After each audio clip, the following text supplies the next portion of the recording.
नमस्कार, मैं चांदनी पाठक कृषि समृद्धि में आप सभी का स्वागत है। आइए नजर डालते हैं आज की मुख्य खबरों पर।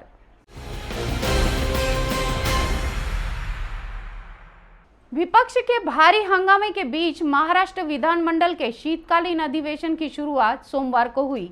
विधानमंडल के दोनों सदनों का कामकाज शुरू होने से पहले विपक्ष ने विधान भवन की सीढ़ियों पर मराठा आरक्षण समेत अन्य मुद्दों पर प्रदर्शन किया। विपक्ष के विधायकों ने सरकार के खिलाफ जोरदार घोषणाबाजी की। विपक्षी विधायकों ने मराठा आरक्षण, ओबीसी आरक्षण, बिजली बिल माफी, अधिवेशन की अवधि बढ़ाने समेत कई मुद्दों को उठाया। इसके बाद विधानसभा का कामकाज शुरू होने पर अमरावती के निर्दलीय सदस्य रवि राणा सदन में बैनर पहनकर पहुंच गए। इस बैनर में लिखा हुआ था कि ठाकरे सरकार किसान विरोधी है। विधानसभा अध्यक्ष नाना पटोले के आसन के सामने पहुंच रवि राणा को देखकर सत्ता पक्ष के विधायक नाराज हो गए। संसदीय कार्य मंत्री अनिल परब ने राणा को निलंबित किए जाने की मांग की। इस मुद्दे पर सत्ता पक्ष और विपक्ष के सदस्य आमने सामने आ गए। ब्यूरो रिपोर्ट, कृषि समृद्धि।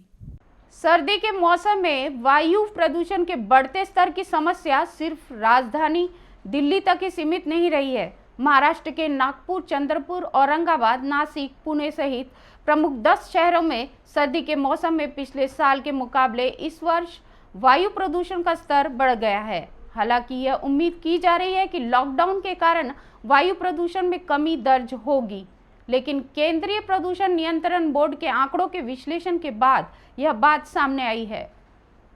प्रदेश के मुंबई, नवी मुंबई, ठाणे, कल्याण और सोलापुर के साथ साथ उक्त शहरों में लगे प्रदूषण निगरानी स्टेशनों के रियल टाइम के प्रदूषण के आंकड़े बताते हैं कि इस साल सर्दियों में प्रदूषण में बदलाव दर्ज किए गए हैं। यह विश्लेषण केंद्रीय प्रदूषण नियंत्रण बोर्ड के आधिकारिक ऑनलाइन पोर्टल पर उपलब्ध आंकड़ों से किया गया है। आंकड़े बताते हैं कि पिछले साल के मुकाबले इस साल वायु प्रदूषण के स्तर में 40% तक की बढ़ोतरी हुई है।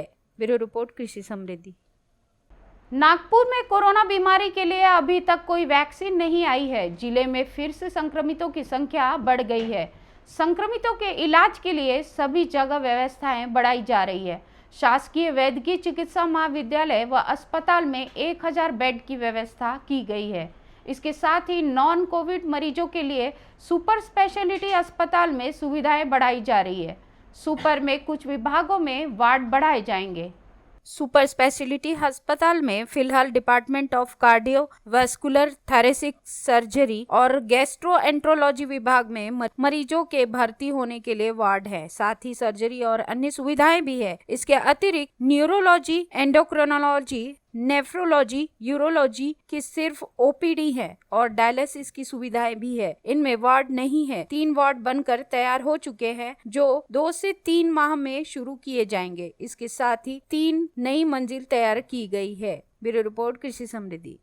मेट्रो कार शेड के लिए कांजूर मार्ग के 102 एकड़ जमीन स्थानांतरित करने के विषय में जारी किया गया आदेश प्रथम दृश्य खामीपूर्ण नजर आ रहा है। लिहाजा राज्य सरकार या उसे वापस ले, अन्यथा हम उसे खारिज करके इस विषय पर सभी पक्षों को सुनने के बाद जिलाधिकारी को दोबारा आदेश जारी करने को कहेंगे।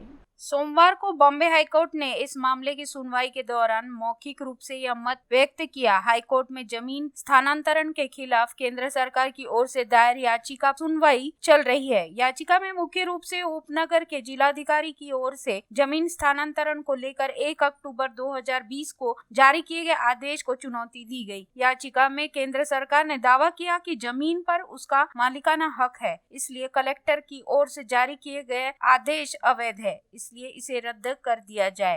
ब्यूरो रिपोर्ट, कृषि समृद्धि। कामठी स्थित आईटीएम कॉलेज ऑफ इंजीनियरिंग को बंद करने का रास्ता साफ हो गया है। कॉलेज स्टाफ मिथिलेश पांडे व अन्य 22 की याचिका को हाईकोर्ट ने खारिज कर दिया है। हाईकोर्ट ने राष्ट्रसंत तुकडोजी महाराज नागपुर विश्वविद्यालय के एकेडमिक काउंसिल के उस फैसले को मान्य करार दिया है, जिसके तहत काउंसिल ने कॉलेज बंद करने की एनओसी जारी की है। गंगाखेड़ शहर से 15 किलोमीटर की दूरी पर परली रोड पर करमपाटी के पास जिनिंग के सामने ट्रक ने ऑटो को जोरदार टक्कर मार दी। हादसे में 4 लोगों की मौत हो गई। पुलिस सूत्रों के अनुसार रविवार शाम अंजनागाई निवासी विशाल बागवले, दत्ता भागवत सोलंकी, वे सभी शादी के लिए गंगाखेड़ आने के बाद गांव से लौट रहे थे। इसी बीच सोनपेट थाना क्षेत्र में करमपाटी के पास तेज रफ्तार हाईवा ने जोरदार टक्कर मार दी। टक्कर इतनी भीषण थी कि चारों ने घटनास्थल पर ही दम तोड़ दिया। ब्यूरो रिपोर्ट, कृषि समृद्धि। महिलाओं और बच्चों के खिलाफ यौन और दूसरे गंभीर अपराध रोकने के लिए प्रस्तावित शक्ति कानून से जुड़ा विधेयक सोमवार को विधानसभा में पेश कर दिया गया। गृह मंत्री अनिल देशमुख ने विधानसभा में 2 विधेयक रखे। पहला विधेयक में भारतीय दंड संहिता, आपराधिक प्रक्रिया संहिता और बाल यौन उत्पीड़न प्रतिबंधक कानून की धाराओं को कड़ा बनाने से जुड़ा है, जबकि दूसरा विधेयक कानून के तहत मुकदमा चलाने के लिए हर जिले में 1 या 2 उससे ज्यादा विशेष अदालतों के गठन से संबंधित है। ब्यूरो रिपोर्ट, कृषि समृद्धि। नए कृषि कानून के खिलाफ किसानों के प्रदर्शन का आज 20वां दिन है, लेकिन अब तक किसानों और सरकार के बीच 6वां राउंड की वार्ता में कोई हल नहीं निकल पाया है। वहीं केंद्रीय सड़क परिवहन मंत्री नितिन गडकरी ने किसानों से कहा कि सरकार किसी भी किसान के साथ कोई अन्याय नहीं होने देगी। ब्यूरो रिपोर्ट, कृषि समृद्धि। जम्मू कश्मीर के पुंछ जिले में आतंकवादियों और सुरक्षा बलों के बीच रविवार को हुई 3 घंटे की मुठभेड़ में 2 आतंकवादियों को मार गिराया गया, जबकि उनके एक सहयोगी को गिरफ्तार कर लिया है। सुरक्षा बलों की संयुक्त टीम ने इस ऑपरेशन को अंजाम दिया। तीनों आतंकी पाकिस्तान की ओर से घुसपैठ करके कश्मीर में दाखिल हुए थे। इलाके में कुछ और आतंकवादी के छिपे होने की खबर है। सुरक्षा बलों ने पूरे इलाके को घेर कर सर्च ऑपरेशन शुरू कर दिया है। ब्यूरो रिपोर्ट, कृषि समृद्धि। एक तरफ किसान कृषि बिल वापसी को लेकर आंदोलन कर रहे हैं। उनका आरोप है कि सरकार देश के बड़े बड़े उद्योगपतियों जैसे अदानी और अंबानी को फायदा पहुंचाने के लिए नए कानून से न्यूनतम समर्थन मूल्य की व्यवस्था और मंडियां खत्म की तैयारी में है, जिससे वे कॉरपोरेट की दया पर निर्भर रह जाएंगे। किसान लगातार अंबानी और अदानी ग्रुप का विरोध कर रहे हैं। ब्यूरो रिपोर्ट, कृषि समृद्धि। सोमवती अमावस्या पर पुणे के जेजुरी में उत्सव मनाया गया। इस मौके पर भगवान शिव के अवतार खंडोबा की पालकी यात्रा निकाली गई। इस यात्रा में करीब 1.5 लाख लोग पहुंचे। यात्रा सुबह 8 बजे शुरू हुई। मान्यता है कि भगवान खंडोबा को हल्दी पसंद है, इसलिए परंपरा के मुताबिक श्रद्धालुओं ने मंदिर में हल्दी उड़ाकर पालकी का स्वागत किया।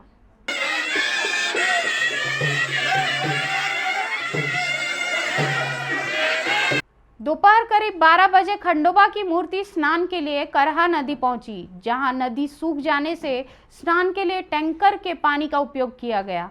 साल भर मंदिर में हल्दी के छिड़काव के कारण उसे सोने की जेजुरी भी कहते हैं।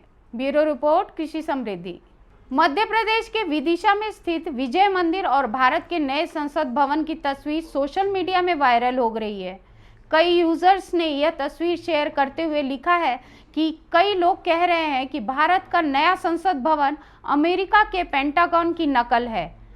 यदि यह लोग कभी भारत के अंदर देख सकते हैं तो इन्हें पता चल जाता है कि भारत का नया संसद भवन विजय मंदिर नामक एक प्राचीन मंदिर जो कि विदिशा मध्य प्रदेश में स्थित है, उसी की प्रतिकृति है। ब्यूरो रिपोर्ट, कृषि समृद्धि। केंद्र सरकार ने सोमवार को भारत में बड़े पैमाने पर टीकाकरण अभियान के लिए विस्तृत दिशा निर्देश जारी किए।